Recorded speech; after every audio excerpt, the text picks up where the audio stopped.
सभी को नमस्कार। हमारे ग्राम पंचायत इस्लामपुर के राजनीतिक परिदृश्य के संबंध में हमारा जो ये एक कार्यक्रम हमारे चैनल पे हम डाल रहे हैं, इसका एक पहला एपिसोड है। और आज हमारे साथ हैं इस्लामपुर की राजनीति में अपनी अच्छी पकड़ रखने वाले वरिष्ठ शिक्षाविद और आजादी के बाद की राजनीति को अपनी पार की नजर से देखने वाले तथा राजनीतिक विश्लेषक के रूप में अपनी पहचान रखने वाले हमारे गुरुजी श्री अहमद अली जी। नमस्कार गुरुजी। धन्यवाद। हमारे कार्यक्रम में सर आपका स्वागत है। आपका भी बहुत बहुत वेलकम, स्वागत है सर। सबसे पहले हम ये जानना चाहते हैं कि अपने गांव का जो राजनीतिक परिदृश्य है वो आज तक आपने देखा है, उसमें विचारधाराओं की जब बात आती है तो आज तक अपना पंचायत किन राजनीतिक तथ्यों के आधार पे संचालित रही है, किन विचारधाराओं से संचालित रही? आपने बहुत अच्छा सवाल किया। देखिए, इस्लामपुर नाम से जब हम देखते हैं तो ये एक मुस्लिम नाम है जी। लेकिन हमें फक्र होता है कि इस्लामपुर की तहजीब अगर हिंदुस्तान में देखते हैं तो एक वो समय था, आपने पूछा जी कि स्वतंत्रता के बाद, जी तो मैं आपको ज्यादा तो नहीं, सन 1970 के बाद का जो परिदृश्य है जी उसके बारे में मैं आपको और बिल्कुल से सत्य बातों से अवगत करा सकता हूं जी कि जब हम बिल्कुल से जवान बच्चे थे, 18-20 साल की उम्र में, तो हमारा गांव एकता का एक प्रतीक था। गांव का सबसे बड़ा सौभाग्य ये है कि इस्लामपुर की आबादी में लगभग 50-50% आबादी है। थोड़ा बहुत ऊपर नीचे जरूर है, लेकिन लगभग 50-50% आबादी होते हुए भी लोगों में वो प्यार और मोहब्बत था जो आज धीरे धीरे समाप्त होता जा रहा है। और यह जमुनी जो तहजीब है उस पे थोड़ा खतरा हो गया। हाँ, अच्छा, इसका कारण क्या है कि आज की जो राजनीति है, पुरानी घटनाओं को देखते हुए हमें दुख भी होता है जी कि उस जमाने में छुआछूत की भावना थी, जी लेकिन वो घरों तक सीमित थी। जी जी घर से बाहर कोई छुआछूत नहीं था। और धीरे धीरे इसमें सुधार के लिए प्रयत्न हुए।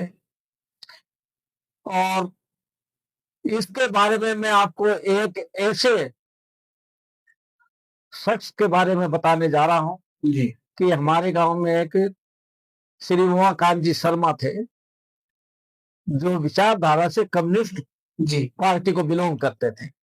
वो भी आपकी तरह शिक्षा भी थी? हाँ, वो उन्होंने लंबे समय तक शिक्षा क्षेत्र में कार्य किया है, राजनीति क्षेत्र में भी कार्य किया है, जी जी कई आंदोलनों में भी भाग लिया है, जेल भी गए हैं। जी और जो भी गांव की समस्या, जिले की समस्या जो थी, उनको उठाने में वो हमेशा आगे रहते थे। जी उनके सानिध्य में और इस्लामपुर में भी थोड़ा सा, और एक इस प्रकार के नौजवानों की एक टोली बनी जिसने गांव के अंदर से जो भी ऊंच नीच, छुआछूत या तरक्की से संबंधित मसले जो थे, जी जी उनको उठाने का भरसक प्रयास किया।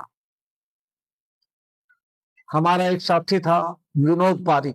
जी देखिए, वैसे तो दोनों ही आदमी, विनोद भी ब्राह्मण जी और उमाकांत जी भी ब्राह्मण थे, लेकिन विचारों से दोनों ही व्यक्ति बहुत बड़े मानवतावादी इंसान, कि उनकी नजरों में कौन कोई मायने नहीं रखती थी। उनकी नजरों में ये था कि मानव कैसे तरक्की करे, कैसे सुखी रहे, और कमजोर की हम किस तरह से हेल्प करें। तो उन्होंने और एक इस तरह की 20-30-50 बच्चों की एक टीम बनाई जी और उस टीम का कार्य ये था कि गांव में अगर कोई भी, आज तो विकास कार्य सरकार के नाम पे चलता है, स्वच्छता अभियान फलाना जी वगैरह तरह तरह के, लेकिन उस समय पंचायतों के पास भी इतने सोर्सेज नहीं थे। तो हमारी जो टोली थी वो हम लग के गांव की सफाई भी करते, स्वयं सेवक के रूप हाँ स्वयं सेवक के रूप में, और गांव की सफाई के साथ साथ किसी के भी दुख दर्द में, ब्याह शादी में फ्री में सेवा देना और कार्य करते हैं। लेकिन एक और उससे सबसे बड़ा जो हमने कार्य किया वो ये था कि हमारी इच्छा ये रहती थी कि इस्लामपुर ग्राम में विशेष रूप से, आज तो देखो माशाअल्लाह सभी कौमों में बच्चों ने डिग्रियां ले ली है, जी। पढ़ भी रहे सब कुछ, लेकिन उस जमाने में triple M for Muslim, M for Meghwal, M for माड़ी, जी तीनों ही कौमों के अंदर शिक्षा का बड़ा अभाव था। क्या हुआ, कोई नाम मात्र के लोग, एक आधे लड़के हाँ सालाना निकलते, बस वो निकलते और कुछ सर्विस भी जी जी ज्वाइन कर ली। लेकिन सर्विस ज्वाइन करने वाला भी ये सोचता था कि मैं अपने कौम से बड़ा हो गया, तो उसने अपने कौम की तरक्की की ओर ध्यान देना मुनासिब ही नहीं समझा, उचित ही नहीं समझा। अब ऐसी सूरत में हमें ये कुंठा रहती थी कि ये समाज कैसे ऊपर जाए। हमने इसकी जागृति के लिए और कई तरह के कार्यक्रम चलाए। शाम को खेलना, कई साल में 1-2 बार नाटक ड्रामे आदि के द्वारा समाज को जागृत करना। नुक्कड़ नाटकों के माध्यम से, नुक्कड़ नाटक में फुल फ्लैश नाटक हम किया करते थे, जो भी शिक्षाप्रद होते थे। जी जी और शिक्षा के साथ हमारा उद्देश्य यह था कि किसी भी तरह से बच्चे और पढ़े। उस जमाने में गरीबी बहुत थी, लोगों के पास खाने को भी कुछ नहीं था, अपना काम निकालते थे। इस वजह से उन बच्चों की तरक्की के लिए, और हम मेहनत भी करते थे कि उन बच्चों के पास पुस्तकें हैं या नहीं है, या उन बच्चों की फीस, उस जमाने में फीस भी कोई ज्यादा नहीं थी, 2-4 रुपए नामात्र की थी, लेकिन वो भी उन पर वे बच्चे उपलब्ध नहीं करा पाते थे, तो उनकी व्यवस्था करना, फीस माफ करवाना और बच्चों को आगे बढ़ने के लिए प्रेरित करने का हम काम करते थे। धीरे धीरे राजनीति जो है हमारे गांव की दूषित होती गई जी और विशेष रूप से जब इमरजेंसी लगी, तो इमरजेंसी के बाद में नई पार्टियों का उदय हुआ, जनता पार्टी बनी, तो लोगों ने कांग्रेस को ठुकरा दिया और जनता पार्टी सत्ता में आने के बाद अब उस जनता पार्टी के जो भी राजनीतिज्ञ थे उनका अपना उद्देश्य था, ये नहीं था कि हम समाज को सुधारें, और हमारे दिल में ये रहता था कि हमने तो गलत आदमियों का सपोर्ट कर दिया, लेकिन कर क्या सकते हैं, डोर हाथ से निकल गई। जी कांग्रेस सत्ता से हट गई, गांव में जो सरपंच जो थे, अब उस उनमें भी प्रतिस्पर्धा पहले तो ये होती थी कि गांव की सेवा करने वाला व्यक्ति ही सरपंच बने, और ये बड़ी सौभाग्य की बात भी हम मानते हैं कि हमारे पूर्व सरपंच साहब श्री राधेश्याम जी सर्व जाति से ब्राह्मण थे, बहुत विद्वान व्यक्ति थे। लोगों ने उनके खिलाफ और पिछड़े समाज के अंदर ये भावना भरनी शुरू की कि ये ब्राह्मण है और ब्राह्मण होने के नाते ये आदमी हरिजनों से, उस टाइम में मेघवालों को हरिजन कहा जाता था, तो हरिजनों से नफरत करते हैं, दिखावे के लिए, वोटों के लिए करते हैं, जबकि ऐसी बात नहीं थी। हमने कई बार उनसे व्यक्तिगत रूप से मिलते तो वो अपनी पीड़ा व्यक्त करते, तो हमें भी दुख होता था। वो भी ये चाहते थे दिल से कि किसी भी तरह से और जो पिछड़े लोग हैं उनका विकास हो। इस बात को प्राय करके मेरे कुछ दोस्त, जो उस जमाने में जनसंघ हुआ करता था, तो उसके सदस्य होते थे, वो उनको लाइक नहीं करते, राधे साहब जी को। वो इसलिए लाइक नहीं करते थे, ना उमाकांत जी को लाइक करते थे, ना विनोद पारिक को लाइक करते थे, ना हमें लाइक करते थे। प्रगतिशील विचारों के वो विरोधी थे, कहने का हाँ, यही था। तो उनका ये विचार था कि ये हिंदू संस्कृति के खिलाफ जाते हैं। जी जी। जबकि मैं आपको बताऊं, आप गर्व करेंगे कि मैं वो शख्स हूं जो होली के जुलूस में मस्जिद के सामने जुलूस रुका के मैं नाचता जी जी जी। और होली के गीत गाता। नहीं, आपने तो सर जैसे मतलब रामचंद्र जी जो हैं हाँ। उनसे, और या फिर अन्य जो देवी देवता, उन पे आपने तो खुद ने भजनों की रचना की है। हाँ, और फिर क्या है कि मैंने ये सोचा कि भाई ये किसी तरह से हमारे गांव की जो जुड़ाव है वो सामुदायिक सद्भाव बना रहे। ये बना रहे, इसके लिए और हम प्रयत्न करते रहे। लेकिन जो लोग अपना एजेंडा चलाना चाहते थे उनकी नजरों में हम दुश्मन होते। जी जी जी। नतीजा ये हुआ कि भाग्य से बाबरी मस्जिद का मसला आ गया 92 में, और वो मसला आने के बाद में सही पूछो तो गांव के अंदर धीरे धीरे दो लाइन खिंच गई, एक लाइन खिंच गई दोनों समाज के बीच में, एक विभाजन रेखा। हाँ, उस विभाजन रेखा के एक पार हिंदू एक पार मुस्लिम। जबकि मैं आपको ईमानदारी से बता दूं, इस्लामपुर में अगर ये मेघवाल कौम नहीं होती तो आज इस्लामपुर भी पूरा दंगों की चपेट के अंदर आ जाता। लेकिन क्या है कि मेघवाल समाज एक सेतु का कार्य कर रहा है, दोनों समुदायों को जोड़ने के लिए सेतु का कार्य कर रहा है। इसलिए इस्लामपुर की जो एकता है वो बड़ी हुई है, और कोई भी ऐसे असामाजिक तत्व कोई कदम उठाते हैं तो उनको दोनों तरफ से भी विरोध का सामना करना पड़ता है। तो ये बड़ी एक खुशी की बात है, और यही कारण है कि हमारे यहाँ पर कई बार तनाव हो जाते हैं, परिस्थितियां बन जाती है, कई बार हो जाती है, लेकिन उसके बावजूद भी कभी कोई दंगा नहीं हुआ। तो उसके लिए मैं इस समाज को धन्यवाद देता हूं। लेकिन धीरे धीरे लोगों ने अपने एजेंडे के तहत इस समाज को भी अपनी ओर आकर्षित करना शुरू कर दिया। अब जो माहौल है उस माहौल में अभी तक तो ठीक है, लेकिन जिस तरह से जो प्रोग्रेस हो रही है उसे देखते हुए यह लगता है कि आगे जाकर के मालिक जाने क्या होने होगा। हम तो चले जाएंगे, भविष्य के गर्भ में है, लेकिन दिल से हमारी ये तमन्ना रहती है कि है मालिक, तो इस गांव की जो करो, हाँ, इस गांव को जिस तरीके से ये पहले था, जो गंगा जमुना तहजीब थी बनी हुई थी, वो आगे भी कायम रहे।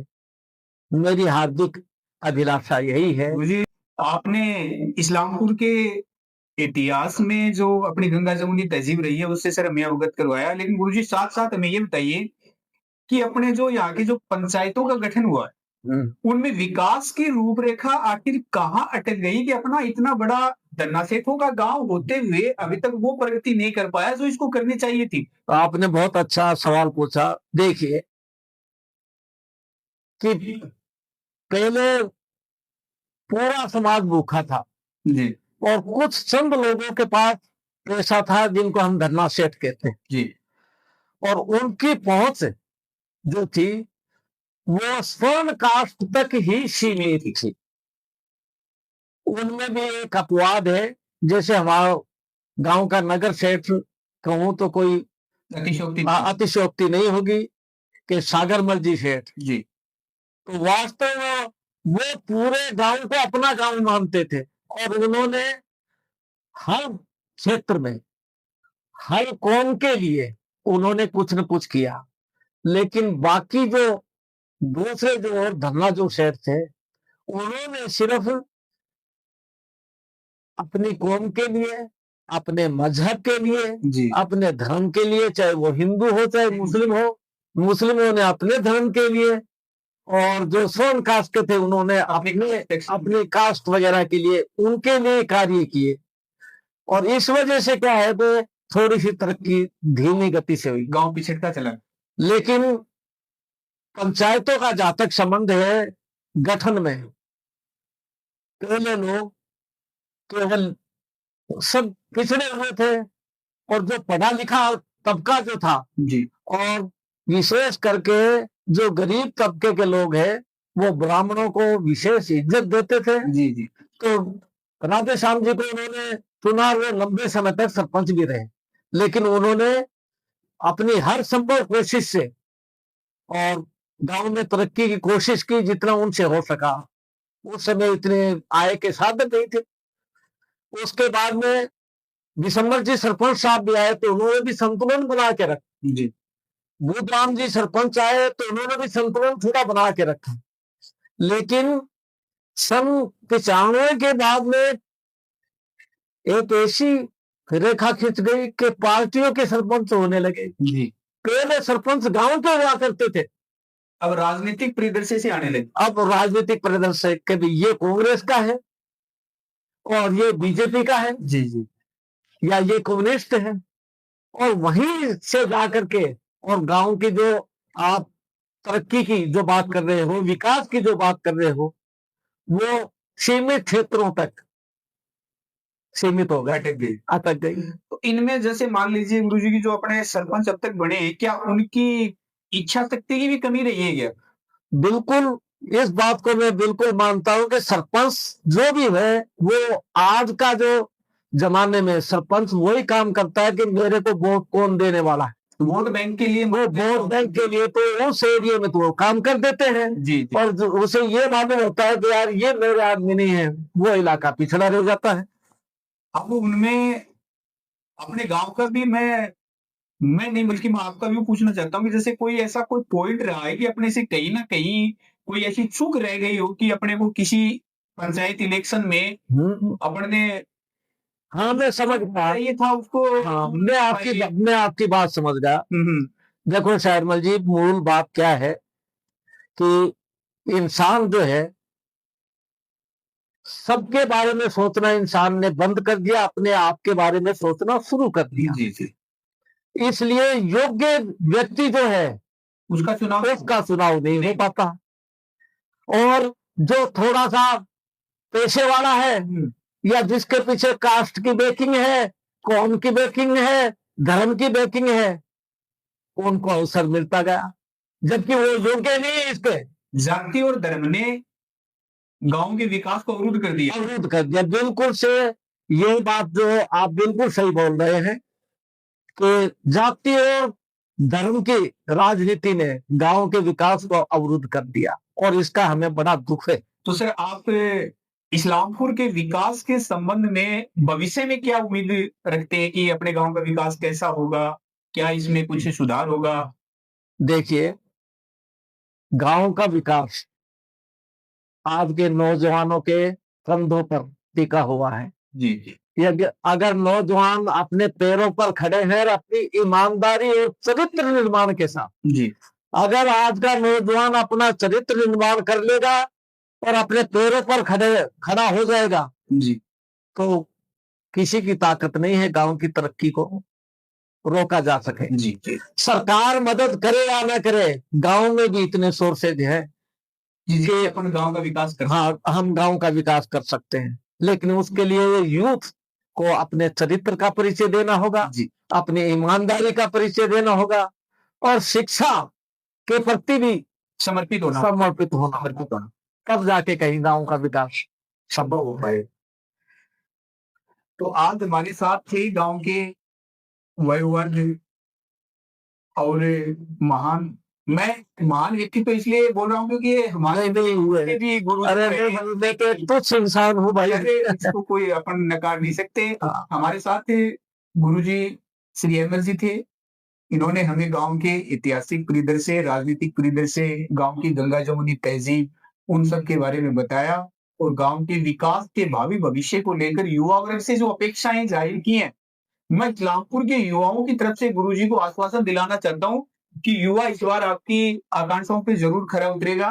और गुरुजी का मैं पुनः धन्यवाद करता हूं कि उन्होंने हमें इतना समय दिया। आपका बहुत बहुत धन्यवाद। बहुत बहुत धन्यवाद।